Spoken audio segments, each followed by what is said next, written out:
In the previous class, a very important aspect of your syllabus, business risk, different type of business risk. In the previous class, we know some very important aspects. ಇವತ್ತಿನ class ಅಲ್ಲಿ causes of the business risk, it is very important for your subject. Causes of business, natural causes very important. What you mean by natural causes? Natural causes ಅಲ್ಲಿ ಏನೇನಾಗುತ್ತೆ ಅಂತ ಕೇಳಿದ್ರೆ, for example flood ಬಂದು ಹಾಳಾಗ್ಬೋದು, ಅಥವಾ earthquake ಆಗ್ಬೋದು, and also very important heavy rainfall. ಅಂದ್ರೆ ನಾನು ನಿನ್ನೆ ಹೇಳಿದೆ, ಬಿಸ್ನೆಸ್ ನಲ್ಲಿ you cannot destroy the risk, only you can reduce or minimise your risk. Risk ಅಲ್ಲಿ ಬಿಸ್ನೆಸ್ ರಿಸ್ಕ್ ಅನ್ನು ನೀವೇನು ಮಾಡಬಹುದು? ರೆಡ್ಯೂಸ್ ಮಾಡಬಹುದೇ ಹೊರತು ಅಥವಾ ಮಿನಿಮೈಸ್ ಮಾಡಬಹುದೇ ಹೊರತು you cannot completely destroy the risk ಮಾಡಲಿಕ್ಕೆ ಸಾಧ್ಯ ಇಲ್ಲ ಅಂತ ಹೇಳಿದೆ. Natural causes very important, natural causes. ಇನ್ನು ಸೆಕೆಂಡ್ ಒನ್ ಹ್ಯೂಮನ್ ಕಾಸಸ್ ಅಂದ್ರೆ ವ್ಯಕ್ತಿಗತವಾಗಿ ಏನಾಗ್ಬೋದು, ನಿಮ್ಮ ಪ್ರಾಡಕ್ಟ್ ಹಾಳಾಗುವಂತ ಚಾನ್ಸಸ್ ಇರುತ್ತೆ. ಫಾರ್ ಎಕ್ಸಾಂಪಲ್ ಹೇಗಿರ್ಬೋದು ಅಂತ ಕೇಳಿದ್ರೆ, ಸಾಮಾನ್ಯವಾಗಿ ವ್ಯಕ್ತಿ ಏನಾಗಿರ್ಬೇಕು? ಹಾನೆಸ್ಟ್ ಆಗಿರಬೇಕು. Some of the person he acting as a dishonest ಆಗಿರ್ಬೋದು, and also carelessness of his work. ಅವನು ಕೇರ್ಲೆಸ್ ಆಗಿ ವರ್ಕ್ ಮಾಡ್ತಾ ಇದ್ದಾನೆ, ಕರೆಕ್ಟ್ ಆಗಿ ವರ್ಕ್ ಮಾಡ್ತಾ ಇಲ್ಲ ಅಂತ ಅಂದ್ರೂ ಏನಾಗ್ಬೋದು? Carelessness or negligency of his work ಆಗಿರ್ಬೋದು. Or he cannot knowing a technology, advance technology, or strike ಆಗಿರ್ಬೋದು, ಲಾಕ್ಔಟ್ ಆಗಿರ್ಬೋದು. It is effect for business risk ಅಂತ ಹೇಳ್ತೀವಿ. First one dishonest, carelessness or negligency of his work, and also due to a strike, lockout, or he cannot knowing a advanced technology. ನಾನು ಈಗ ಹೇಳಿದೆ, for example ಬಹಳ important ಆಗಿ dishonest ಆಗಿರಬಾರ್ದು, ಬಹಳ ಚೆನ್ನಾಗಿ ವರ್ಕ್ ಮಾಡಬೇಕು. ಅದಕ್ಕೆ ನೀವು ಸೆಲೆಕ್ಟ್ ಮಾಡಬೇಕಾದ್ರೆ you can select a person in your organisation. Every organisation ನನ್ನ ಗಮನಕ್ಕೆ ಬಂದಿರೋ ಪ್ರಕಾರ he can give one training ಅನ್ನು ಕೊಡ್ತಾರೆ. Without training he cannot select a person for organisation, any organisation, because he select a one person without a training, he become a risk for organization, because he cannot know the pinpoint of the organization aspects. ಅವನಿಗೆ ಏನು ಗೊತ್ತಿಲ್ಲ ಅಂದ್ರೆ he cannot work properly. ಅದಕ್ಕೆ you can select a good person. Dishonest ಆಗಿರಬಾರ್ದು. ಅದು ಹೇಗೆ ಗೊತ್ತಾಗುತ್ತೆ? Training ನಲ್ಲಿ ಗೊತ್ತಾಗುತ್ತೆ. ನನಗೆ ಗೊತ್ತಿರುವಂತ ಒಬ್ಬ ವ್ಯಕ್ತಿ, ಬಹಳ ಬೇಕಾಗಿರುವಂತವ್ರು, ಒಬ್ಬರನ್ನ ನಾನು ಪ್ರಶ್ನೆ ಕೇಳಿದಾಗ ಒಂದು ಇನ್ಸಿಡೆಂಟ್ ಅನ್ನ ಹೇಳಿದ್ರು. ಅವರ ಫ್ರೆಂಡು, ನನ್ನ ಫ್ರೆಂಡಿನ ಫ್ರೆಂಡು, ಅವರೊಂದು ಹೋಟೆಲ್ ಬಿಸ್ನೆಸ್ ಮ್ಯಾನೇಜ್ಮೆಂಟ್ ಅನ್ನು ಮಾಡ್ತಾರೆ. ಹಿ ರನ್ ಒಂದು ಹೋಟೆಲ್. ಅಲ್ಲಿ ಪ್ರತಿ 1 ಇಯರ್ ನಲ್ಲಿ ಅವ್ರೇನ್ ಮಾಡ್ತಾರೆ? He can select 100 students in different area, different college. 100 students ಅನ್ನ he can select and he given a minimum 3 months training. 3 ತಿಂಗಳು ಅವ್ರು ಏನ್ ಮಾಡ್ತಾರೆ? He can given a training ಅನ್ನ ಕೊಡ್ತಾರೆ. ಟ್ರೈನಿಂಗ್ ಅಲ್ಲಿ ಹಿ ಕ್ಯಾನ್ ಅಬ್ಸರ್ವಿಂಗ್. ನಾವು ಅವ್ರನ್ನ ಕೇಳಿದ್ವಿ, ಈ 100 ವ್ಯಕ್ತಿಗಳಿಗೂ ಅಂದ್ರೆ 100 ಜನ ಮಕ್ಕಳಿಗೂ, ಸ್ಟೂಡೆಂಟ್ಸ್ ಗಳಿಗೂ you can give the job. ಅವ್ರು ಹೇಳಿದ್ರು, ಇಲ್ಲ ಸರ್ ಕೊಡಲ್ಲ, 100 ಜನಕ್ಕೆ ಕೊಡಲ್ಲ. But only we can select only 10 students out of 100 students. ಹೇಗೆ ಸೆಲೆಕ್ಟ್ ಮಾಡ್ತೀರಿ? It is very important for your syllabus. Human causes, risk ಆಗದೆ ಇರೋ ರೀತಿ ನೋಡ್ಕೋಬೇಕು ಅಂದ್ರೆ you can select a good person. ಹೇಗೆ ಗೊತ್ತಾಗತ್ತೆ? It is very important in future. ನಿಮ್ಮೆಲ್ಲರಿಗೂ ಈ ವಿಷಯ ನಿಮಗೆ ಚೆನ್ನಾಗಿ ಗೊತ್ತಿದ್ರೆ you can alter your self. ಬೇರೆಯವರು ಯಾರೋ ಬಂದು ನಿಮ್ಮನ್ನ ಟೆಸ್ಟ್ ಮಾಡೋ ಅವಶ್ಯಕತೆ ಇಲ್ಲ, ಅದು ಬೇಕಾಗಿಲ್ಲ. ನಮ್ಮನ್ನ ನಾವು ಸರಿಯಾಗಿ ಸೆಲೆಕ್ಟ್ ಮಾಡಿಕೊಂಡು ನಮ್ಮನ್ನ ನಾವು ತಿದ್ದುಕೊಂಡ್ಬಿಟ್ರೆ ಅದರಷ್ಟು ಒಳ್ಳೇದು ಯಾವುದೂ ಇಲ್ಲ. ಟೆಸ್ಟ್ ನಮ್ಮನ್ನು ನಾವು ಮಾಡ್ಕೊಳ್ಳೋಣ, ನಾವು ಹೇಗಿದ್ದೀವಿ ಅದನ್ನ ನಿಮ್ಗೆ ಗೊತ್ತಾಗುತ್ತೆ. ಟ್ರೈನಿಂಗ್ ಮಾಡಬೇಕಾದ್ರೆ 10 ಜನನ ನಾವು ಸೆಲೆಕ್ಟ್ ಮಾಡ್ತೀವಿ. ಇನ್ನು 90% ಇದಾರಲ್ಲ, 90 ಸ್ಟೂಡೆಂಟ್ಸ್ ಗಳಿಗೆ we can given A certificate. He show A certificate, ನಾವು ಕೊಟ್ಟಿರೋ ಸರ್ಟಿಫಿಕೇಟ್ ಅನ್ನ ಶೋ ಮಾಡಿ he can get A job for another company, another firm. ನಾವು ಆಶ್ಚರ್ಯದಿಂದ ಕೇಳಿದ್ವಿ, 10 ಜನಕ್ಕೆ ಮಾತ್ರ ಯಾಕೆ ಕೆಲಸ ಕೊಡ್ತೀರಿ, ಈ 90 ಜನ ಸರ್ಟಿಫಿಕೇಟ್ ಕೊಡ್ತೀರಿ, ಹೇಗೆ ಸೆಲೆಕ್ಟ್ ಮಾಡ್ತೀರಿ? How to give the training and how to select a person. ನಾವು ಬಹಳ ಕರೆಕ್ಟ್ ಆಗಿ 10 ಜನಕ್ಕೆ ನಾವು ಸೆಲೆಕ್ಟ್ ಮಾಡ್ತೀವಿ, ಹೇಗೆ ಅಂತ ಕೇಳಿದ್ರೆ ಫಸ್ಟ್ ಒನ್ 10 to 5 ಇದ್ರೆ ಟ್ರೈನಿಂಗ್ ಕರೆಕ್ಟ್ ಆಗಿ ಯಾರು ಬರ್ತಾರೆ, first one we can analysing. CC camera ಹಾಕಿರ್ತಾರೆ ಎಲ್ಲ ಕಂಪನಿಯಲ್ಲಿ. ನಾವೇನ್ ಮಾಡ್ತೀವಿ, ಟ್ರೈನಿಂಗ್ ಕೊಡಬೇಕಾದ್ರೆ ಸಿಸಿ ಕ್ಯಾಮ್ರಾನು ಇರುತ್ತೆ, ಜೊತೆಗೆ ಸಮ್ ಆಫ್ ದ ಪರ್ಸನ್ಸ್ ಅವ್ರೇನ್ ಮಾಡ್ತಾರೆ, ಡಿಟೆಕ್ಟಿವ್ ಮಾಡ್ತಾರೆ, ಹುಡುಕ್ತಾರೆ, ಮಾರು ವೇಷದಲ್ಲಿ ಮಫ್ತಿಯಲ್ಲಿ ಇರ್ತಾರೆ, ಗೊತ್ತಾಗಲ್ಲ ಇವ್ರು ನಮ್ಮನ್ನು ನೋಡ್ತಾ ಇದ್ದಾರೆ, ಅಬ್ಸರ್ವ್ ಮಾಡ್ತಾ ಇದ್ದಾರೆ ಅಂತ. ಹಂಗೆ ಅಬ್ಸರ್ವ್ ಮಾಡ್ತಾನೆ ಇರ್ತಾರೆ. 10 to 5 ಹೌ ಟು ವರ್ಕ್, ಹೇಗೆ ವರ್ಕ್ ಮಾಡ್ತಾರೆ, quality of the work, quality ಹೇಗಿದೆ, ಅವ್ರು ಏನೇನು ಕೆಲಸ ಮಾಡ್ತಾರೆ ಎಲ್ಲವನ್ನ ಅನಲೈಸ್ ಮಾಡ್ತಾರೆ. ಒಂದು. ಎರಡನೇದಾಗಿ ಕೆಲವು ಮಕ್ಳು ಹೇಗೆ ಅಂದ್ರೆ ನಾವು ಕೆಲಸ ಹೇಳಿದ ಕೂಡಲೇ ಅಯ್ಯೋ ಕೆಲಸ ಮಾಡ್ಬೇಕಲ್ಲ, ಅಯ್ಯೋ ಇಷ್ಟೆಲ್ಲ ಮಾಡ್ಬೇಕಲ್ಲ, ಇಷ್ಟೇ ಮಾಡ್ಬಿಟ್ರೆ ಸಾಕಲ್ಲ ಅಂತ ನೆಗ್ಲಿಜೆನ್ಸಿ ಆಗಿ ಮಾಡ್ತಾರೋ, ಅಥವಾ ಡಿಸಾನೆಸ್ಟ್ ಆಗಿ ವರ್ಕ್ ಮಾಡ್ತಾರೋ, ಕೇರ್ಲೆಸ್ ಆಗಿ ವರ್ಕ್ ಮಾಡ್ತಾರೋ, ಅದನ್ನೆಲ್ಲವನ್ನೂ ನಾವು ಚೆಕ್ ಮಾಡ್ತೀವಿ. It is very very important in the training. ಅಂತವ್ರಿಗೆ ನಾವೇನ್ ಮಾಡ್ತೀವಿ, we can give an negative thoughts, negative mind ಇರುವಂತಹ ಹುಡುಗರನ್ನ ನಾವೇನ್ ಮಾಡ್ತೀವಿ, we can give an a certificate. 1 certificate ಕೊಡ್ತೀವಿ, ಅವರನ್ನು ಹೊರಗಡೆ ಕಳಿಸ್ತೀವಿ. 90% ಹುಡುಗರನ್ನ only we can select a positive minded. ಹೇಗಿರುತ್ತೆ ಪಾಸಿಟಿವ್ ಮೈಂಡೆಡ್ ಅಂತ ಕೇಳಿದ್ರೆ, ನಾನು ಕೆಲಸ ಮಾಡ್ತೀನಿ, ಚೆನ್ನಾಗಿ ಕೆಲಸ ಮಾಡ್ತೀನಿ, ನನ್ನಂಗೆ ಎಲ್ಲರಿಗೂ ಕೆಲಸ ಮಾಡೋ ಹಾಗೆ ವಿ ಕ್ಯಾನ್ ಇನ್ಫ್ಲೂಯೆನ್ಸ್ ಮಾಡ್ತೀನಿ. ಇನ್ ಟೈಮಿಗೆ ಬರ್ತಾರೆ, ಇನ್ ಟೈಮಿಗೆ ಹೋಗ್ತಾರೆ, ಕ್ವಾಲಿಟಿ ಪ್ರಾಡಕ್ಟ್ ಚೆನ್ನಾಗಿರುತ್ತೆ, ಕೇರ್ಲೆಸ್ನೆಸ್ ಇರಲ್ಲ, honestly he can work, negligency no negligency, nil of zero negligency. ಇದು ಟ್ರೈನಿಂಗ್ ನಲ್ಲಿ ನಮಗೆ ಗೊತ್ತಾಗುತ್ತೆ. ನಾವೇನ್ ಮಾಡ್ತೀವಿ, 10 ಮೆಂಬರ್ಸ್ ಏನಿದಾರಲ್ಲ students, we can give an the job in our company and also we can give an more than 25,000 salary per month. 25,000ಕ್ಕಿಂತನೂ ಜಾಸ್ತಿ ಸ್ಯಾಲರಿಯನ್ನ ಕೊಡ್ತೀವಿ. And also very important, we can hike a per 1,000 ನಾವೇನ್ ಮಾಡ್ತೀವಿ, we can hike the salary per year. ಇದು ಯಾವಾಗ ಸಾಧ್ಯ, training ಇಂದ ಗೊತ್ತಾಗುತ್ತೆ. ಟ್ರೈನಿಂಗ್ ನಲ್ಲಿ ನೀವೇನಾದ್ರೂ ಡಿಸಾನೆಸ್ಟ್ ಆಗಿರೋ ವರ್ಕರ್ ಅನ್ನ ಸೆಲೆಕ್ಟ್ ಮಾಡಿಬಿಟ್ರೆ it is a risk for your business. ಒಂದು ಸಣ್ಣ ಉದಾಹರಣೆ ಕೊಟ್ಟೆ, ಫಾರ್ ಎಕ್ಸಾಂಪಲ್ ಅಂತ ಹೇಳಿ, it is a illustration for your syllabus. ಬಹಳ ಇಂಪಾರ್ಟೆಂಟ್ ಆಗಿರುವಂತಹ ಸಿಲೆಬಸ್ ನಲ್ಲಿ ಕಾಸಸ್ ಆಫ್ ರಿಸ್ಕ್ ನಲ್ಲಿ ಡಿಸಾರ್ಡರ್ಸ್, ಹ್ಯೂಮನ್ ಕಾಸಸ್, ವ್ಯಕ್ತಿಗತವಾಗಿ ನಿಮಗಾಗುವಂತಹ ಲಾಸ್ ರೆಡ್ಯೂಸ್ ಮಾಡಬೇಕು ಅಂದ್ರೆ you select a good person or suitable person, a suitable job. Accountant ಪೋಸ್ಟಿಗೆ minimum 5 years or 10 years experience in audit, accounts ಅಂತವ್ರನ್ನ ಸೆಲೆಕ್ಟ್ ಮಾಡಿದ್ರೆ you become a no loss ಅಂದ್ರೆ minimise ಮಾಡಬಹುದು loss ಅನ್ನ. ಫುಲ್ಲಿ ನಿಲ್ಲಾಗಲ್ಲ, risk ಅನ್ನ ಕಡಿಮೆ ಮಾಡಬಹುದು. ಅದು ಗಮನದಲ್ಲಿ ಇಟ್ಕೋಬೇಕು ಅಂತ ಹೇಳ್ತಾರೆ. First one natural causes loss ಆಗಿರ್ಬೋದು, ಅಥವಾ ಹ್ಯೂಮನ್ ಲಾಸ್. ನನಗೆ ಹೇಳಿದ್ನಲ್ಲ, ಈ ಬಿಕಮ್ ಎ ಡಿಸಾನೆಸ್ಟ್ ಆಗಿ ವರ್ಕ್ ಮಾಡಿದ್ರೆ ಟ್ರೈನಿಂಗ್ ನಲ್ಲಿ ನಾವೇನ್ ಮಾಡ್ತೀವಿ, only we can select 10 members ಅನ್ನ ಸೆಲೆಕ್ಟ್ ಮಾಡ್ತೀವಿ. 90% ವ್ಯಕ್ತಿಗಳಿಗೆ we can give an a certificate, he can put a job. ಹೊರಗಡೆ ಹೋಗಿ ಕೆಲಸ ಮಾಡ್ತಾರೆ, 10 ಮಕ್ಕಳಿಗೆ ಮಾತ್ರ V can give the job ಅನ್ನ ಕೊಡ್ತೀವಿ, ಅವ್ರ ಹತ್ರ ಕೆಲಸ ಮಾಡಿಸ್ತೀವಿ. ಅಂದ್ರೆ ಹ್ಯೂಮನ್ ರಿಸ್ಕ್ ಅನ್ನ ಕಡಿಮೆ ಮಾಡಬಹುದು ಈ ರೀತಿಯಾಗಿ.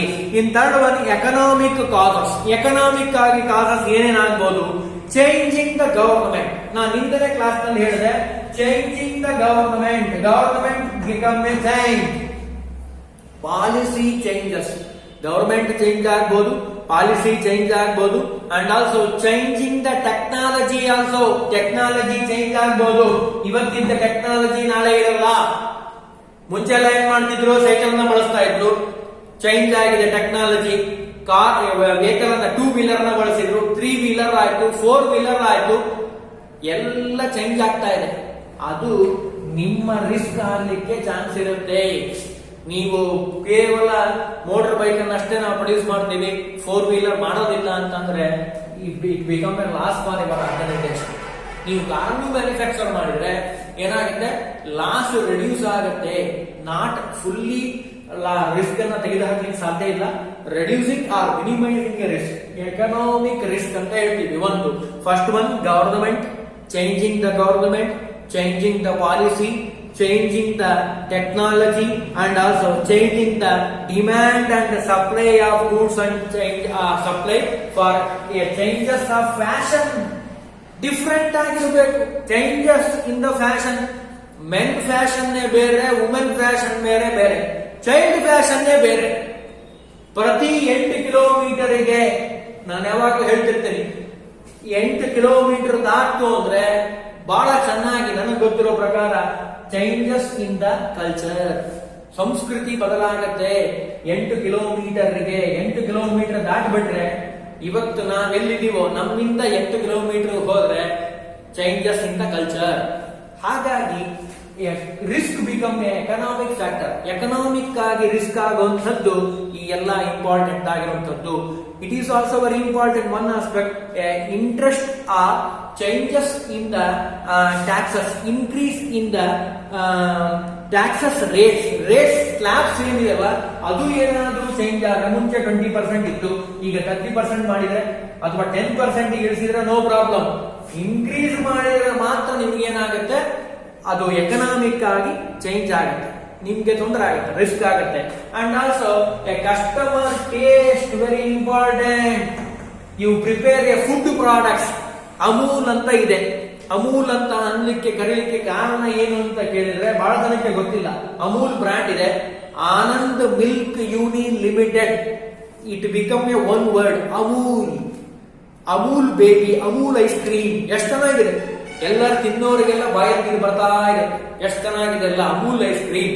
ಬಹಳ ಸುಪೀರಿಯರ್ ಕ್ವಾಲಿಟಿ ಆಗಿರುವಂತ ಒಂದು ಮಿಲ್ಕ್ ಅನ್ನ ಪ್ರೊಡ್ಯೂಸ್ ಮಾಡಿ ಇಡೀ ದೇಶಕ್ಕೆ ಕೊಟ್ಟಿರುವಂತವ್ರು ಆನಂದ್ ಮಿಲ್ಕ್ ಯೂನಿಯನ್ ಲಿಮಿಟೆಡ್ ನವರು ಅಂತ ಹೇಳ್ತಾರೆ. ಬಹಳ ಚೆನ್ನಾಗಿ ಡೈರಿಯನ್ನ ಬಿಡುಗಡೆ ಮಾಡಿ. ಅಂದ್ರೆ ಆ ಅಮೂಲ್ ಏನಿದೆಲ್ಲ ಟೇಸ್ಟ್, ಬೇಕಾದಷ್ಟು ಐಸ್ ಕ್ರೀಮ್ ಸಿಗುತ್ತೆ ಮಾರ್ಕೆಟ್ ನಲ್ಲಿ. ಆದ್ರೆ ಅಮೂಲಿಗೆ ಇರುವಂತಹ good will it is very high.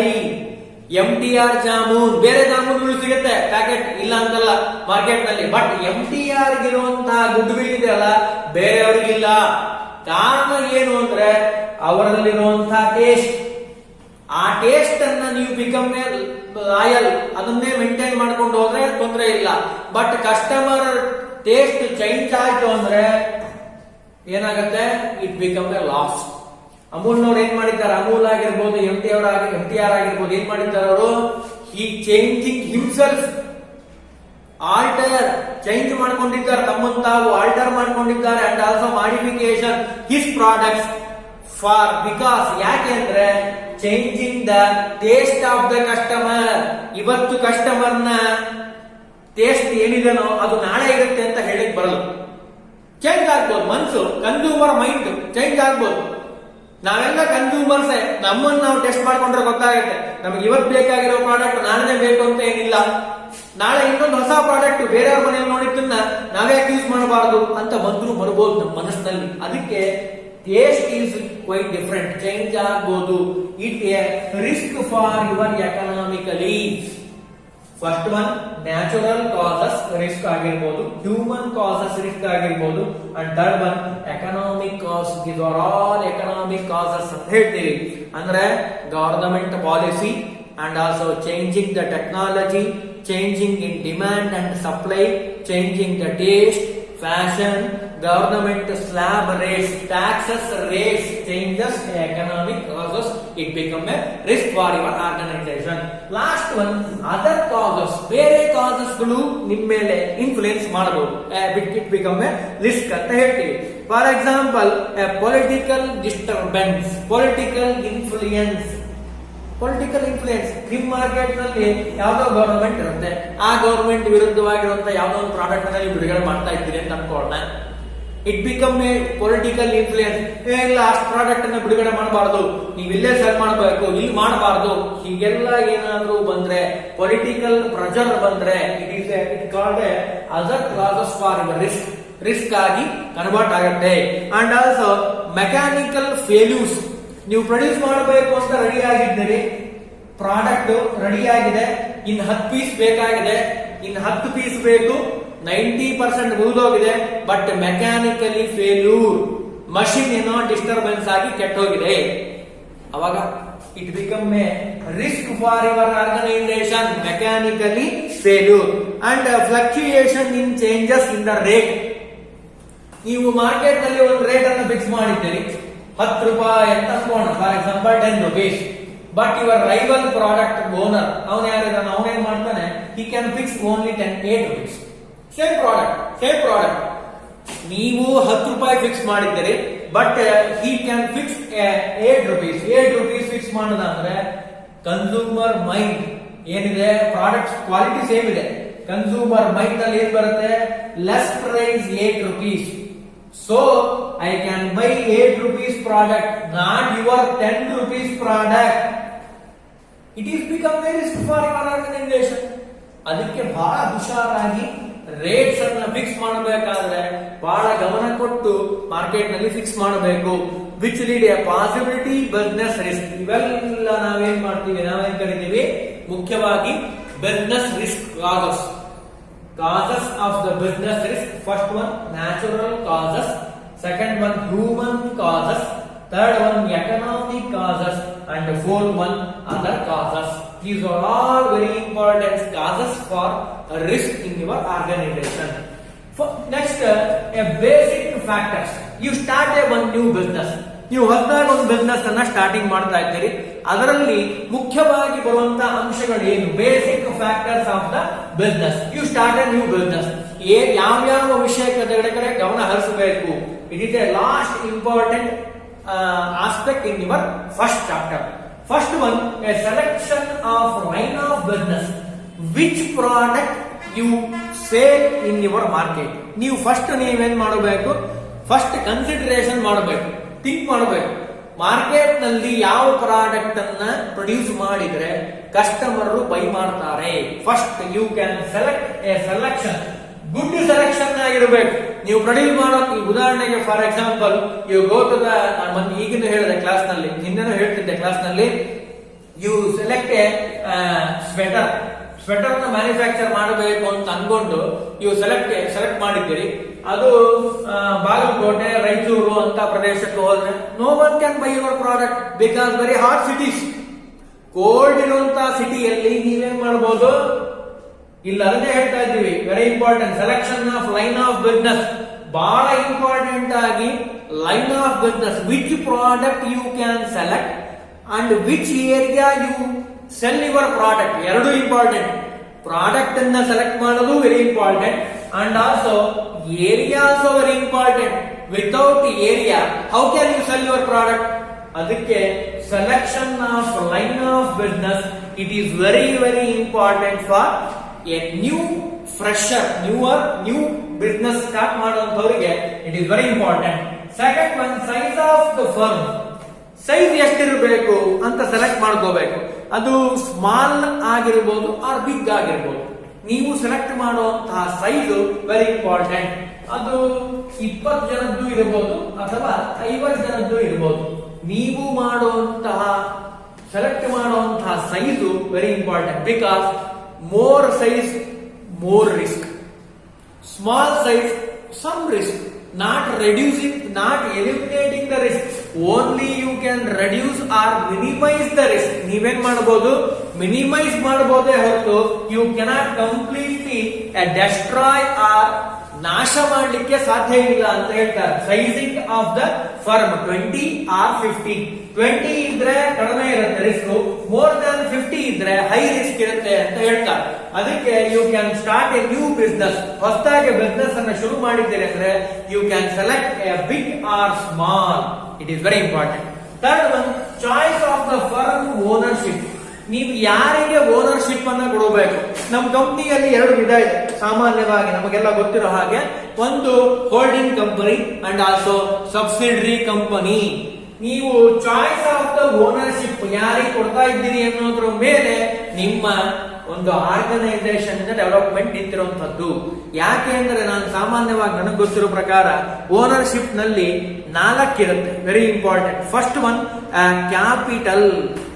Ownership ಯಾವಾಗ ಬರುತ್ತೆ ಅಂದ್ರೆ ಕ್ಯಾಪಿಟಲ್ ಅನ್ನ ನೀವು ಯಾರಿಗೆ ಕೊಟ್ಟಿದ್ದೀರಿ, very important. How much capital to invest in your organisation, amount ಎಷ್ಟು ಇನ್ವೆಸ್ಟ್ಮೆಂಟ್ ಮಾಡ್ತೀರಿ, capital. Second one liability of the owners. First one capital, very important. And liabilities of the owners, ಎಷ್ಟೆಷ್ಟು ಅವ್ರ ಮೇಲೆ ಜವಾಬ್ದಾರಿ ಇದೆ, second one. Third one division of the profit. Profit ಅನ್ನ ಎಷ್ಟು percentage ಹಂಚ್ಕೋಬೇಕು. ಈ ಉದಾಹರಣೆಗೆ ABC ಅಂತ 3 ಜನ ಇದ್ರೆ ಇವರಿಗೆ ಎಷ್ಟು ಪ್ರಾಫಿಟ್ ಬರಬೇಕು, ಪರ್ಸೆಂಟೇಜ್ ಆಫ್ ಪ್ರಾಫಿಟ್ ಡಿವಿಷನ್ ಎಷ್ಟು ಮಾಡಬೇಕು ಅಂತ ಗೊತ್ತಾಗಬೇಕು. And also formalities, duties, responsibilities of the these 3 owners ಏನೇನಿದೆ ಅಂತ ಗೊತ್ತಾಗ್ಬೇಕು ಮುಂಚೆನೆ. ಅದು ಆರ್ಟಿಕಲ್ಸ್ ಆಫ್ ಅಸೋಸಿಯೇಷನ್ ನಲ್ಲಿ ನಾವೆಲ್ಲ ಇನ್ ಡೀಟೇಲ್ ಆಗಿ ಬರ್ತೀವಿ. ಕಂಪನಿ ಲಾ ಅಂತ ಒಂದು ಸಬ್ಜೆಕ್ಟ್ ಇದೆ, ಆ ಸಬ್ಜೆಕ್ಟ್ ಅಲ್ಲಿ ಇನ್ ಡೀಟೇಲ್ ಆಗಿ you can study in the future ನಲ್ಲಿ ಸ್ಟಡಿ ಮಾಡ್ತೀರಿ. ಅದನ್ನ ಇಲ್ಲಿ ಹೇಳ್ತಾರೆ. Choice of the firm ownership, ಯಾರಿಗೆ ಕೊಡಬೇಕು, ಎಷ್ಟು ಕೊಡಬೇಕು, ಎಷ್ಟೆಷ್ಟು ಪರ್ಸೆಂಟೇಜ್ ಇದೆ, ಕ್ಯಾಪಿಟಲ್ ಎಷ್ಟು ಇನ್ವೆಸ್ಟ್ಮೆಂಟ್ ಮಾಡಿದ್ದಾರೆ, ಇವರ ರೆಸ್ಪಾನ್ಸಿಬಿಲಿಟಿ ಏನು, ಲಯಬಿಲಿಟೀಸ್ ಏನು, ಅದೆಲ್ಲವನ್ನ ನೀವು basic factors of the organisation, basic factor ಅಂತ ಹೇಳ್ತೀವಿ. ಅಂದ್ರೆ ಚಾಯ್ಸ್ ಆಫ್ ದ ಓನರ್ಶಿಪ್. ಇದರಲ್ಲಿ ಇವ್ರು ಓನರ್ ಆಗಿ ಅಂದ್ರೆ ಹೋಲ್ಡಿಂಗ್ ಆಗಿ ಇವರಿಗೂ ಸಬ್ಸಿಡರಿ ಆಗಿರ್ಬೋದು, ಅಥವಾ ಇವರಿಬ್ರು ಓನರ್ ಆಗಿ ಇವ್ರು ಸಬ್ಸಿಡರಿ ಆಗಿರ್ಬೋದು, ಅಥವಾ ಇವ್ರು ಓನರ್ ಆಗಿ ಇವರಿಬ್ರು ಸಬ್ಸಿಡರಿ ಆಗಿರ್ಬೋದು. Subsidiary and holding company and subsidiary company ಯಾವ್ದು ಬೇಕಾದ್ರೂ ಆಗಿರ್ಬೋದು. ಫಸ್ಟ್ ಯು ಕ್ಯಾನ್ ಸೆಲೆಕ್ಟ್ ಅಂತ ಹೇಳ್ತೀವಿ. ಸೆಲೆಕ್ಟ್ ಮಾಡೋದು ವೆರಿ ಇಂಪಾರ್ಟೆಂಟ್. ಸೆಲೆಕ್ಟ್ ಮಾಡಬೇಕಾದ್ರೆ ನಮಗೆ ಗೊತ್ತಿರೋ ಪ್ರಕಾರ ABC. ಉದಾಹರಣೆಗೆ ಫಾರ್ ಎಕ್ಸಾಂಪಲ್ ನಾನು ಹೇಳಿರುವಂತದ್ದು. Next one location of the business enterprises. It is very important. You can select a location. Which location you can sell your product. First one ಇದರಲ್ಲಿ ಗಮನ ಹರಿಸಬೇಕಾಗಿರುವ ಅಂಶಗಳೇನು ಅಂತ ಕೇಳಿದ್ರೆ, ಲೊಕೇಶನ್ ನಲ್ಲಿ first one very important, enterprises which location you can select. First ಎಲ್ಲಿ ಮಾಡಬೇಕು, produce ಮಾಡುವಂತದ್ದು ಅಂತ ಸೆಲೆಕ್ಟ್ ಮಾಡಬೇಕು. ಆ ಸೆಲೆಕ್ಟ್ ಮಾಡಬೇಕಾದ್ರೆ ನಿಮ್ ಗಮನದಲ್ಲಿ ಇರಬೇಕಾಗಿರುವ ಅಂಶಗಳು ಏನು ಅಂದ್ರೆ availability of raw materials, availability of raw materials, availability of the labours. Labours ಬೇಕು, ರಾ ಮೆಟೀರಿಯಲ್ಸ್ ಬೇಕು. ಇಲ್ಲ ಅಂದ್ರೆ ನೀವು ಪ್ರೊಡ್ಯೂಸ್ ಮಾಡೋದು ಹೆಂಗೆ, ವರ್ಕ್ ಮಾಡೋರು ಯಾರು. ಅದಕ್ಕೆ very important availability of the raw materials, availability of the labours, very important. Third one power supply. ಕರೆಂಟೇ ಇಲ್ಲ ಅಂದ್ರೆ ನೀವು ಪ್ರೊಡ್ಯೂಸ್ ಮಾಡ್ಲಿಕ್ಕೆ ಹೇಗೆ ಸಾಧ್ಯ, very important. Power supply, power supply is very important. Third one very important service of like banking, transportation, communication, warehousing. It is very important for a location. You can select a location. These are all main important aspect. ಈ ಎಲ್ಲ ಅಂಶಗಳನ್ನ ಗಮನದಲ್ಲಿಟ್ಟುಕೊಂಡು you can select your location. Availability of raw materials, availability of the labors, and power supply, very important. Transportation, communication, insurance, warehousing, these are all facilities are including a selection of your location. Location ಅನ್ನು select ಮಾಡೋಕ್ಕಿಂತ ಮುಂಚೆ ಹೊಸದಾಗಿ ಶುರು ಮಾಡ್ತಾ ಇದ್ದಾರೆ business ಅನ್ನ, ಇದರ ಕಡೆ ಗಮನ ಹರಿಸಬೇಕು.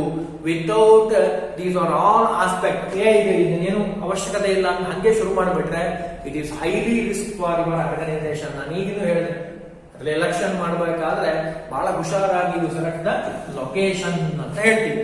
Next one very important financing proposition. ಅದು ಬಹಳ ಇಂಪಾರ್ಟೆಂಟ್. ನನ್ನ ಗಮನಕ್ಕೆ ಬಂದಿರೋ ಪ್ರಕಾರ ಬಿಸ್ನೆಸ್ ಮಾಡಬೇಕು ಅಂದ್ರೆ ಫೈನಾನ್ಷಿಯಲ್ ಫೆಸಿಲಿಟಿ ಚೆನ್ನಾಗಿರ್ಬೇಕು, ಫಂಡ್ ಇರಬೇಕು. Without capital you cannot run the business. Run ಮಾಡಬೇಕು ಬಿಸ್ನೆಸ್ ಅನ್ನ ಅಂದ್ರೆ ಬಹಳ ಚೆನ್ನಾಗಿ ನಿಮ್ಗೆ ಏನಿರಬೇಕು, ವೆರಿ ಇಂಪಾರ್ಟೆಂಟ್ ಫಂಡ್ ಫೆಸಿಲಿಟಿ ಇರಬೇಕು. ಫಂಡ್ ಫೆಸಿಲಿಟಿ ಎಲ್ಲಿ ಸಿಗುತ್ತೆ, ಬ್ಯಾಂಕಿಂಗ್ ನಲ್ಲಿ ಸಿಗುತ್ತೆ.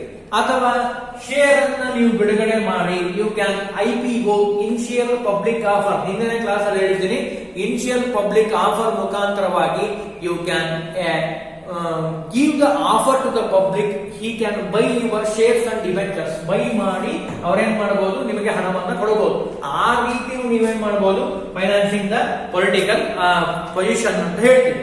ಇನ್ನು next physical facilities. You can start a business, new start a business, ಹೊಸದಾಗಿ ಶುರು ಮಾಡ್ತಾ ಇದ್ರೆ ಅದಕ್ಕೆ ಬೇಕಾಗಿರುವಂತದ್ದು ಫಿಸಿಕಲ್ ಫೆಸಿಲಿಟಿ ಅಂತ ಹೇಳ್ತೀವಿ. ಫಿಸಿಕಲ್ ಫೆಸಿಲಿಟಿಯಲ್ಲಿ ಫಸ್ಟ್ ಒನ್ ಇಕ್ವಿಪ್ಮೆಂಟ್ ಆಗಿರಬಹುದು, ಪ್ಲಾಂಟ್ ಅಂಡ್ ಇಕ್ವಿಪ್ಮೆಂಟ್, ಬಿಲ್ಡಿಂಗ್ ಇರಬಹುದು, ಅಥವಾ ವೆರಿ ಇಂಪಾರ್ಟೆಂಟ್ ಸಪೋರ್ಟಿವ್ ಸರ್ವಿಸ್ ಆಗಿರಬಹುದು. These are all important physical facility to your organisation. ಅಂದ್ರೆ ಫಸ್ಟ್ ಪ್ಲಾಂಟ್ ಇರಬೇಕು, ಮಷಿನರಿ ಇರಬೇಕು, ಬಿಲ್ಡಿಂಗ್ಸ್ ಇರಬೇಕು, ಸಪೋರ್ಟಿವ್ ಆಗಿರುವಂತಹ ಎಲ್ಲಾ ಆಕ್ಟಿವಿಟೀಸ್ ಮಾಡ್ಲಿಕ್ಕೆ ಬರೋ ಹಾಗಿರಬೇಕು.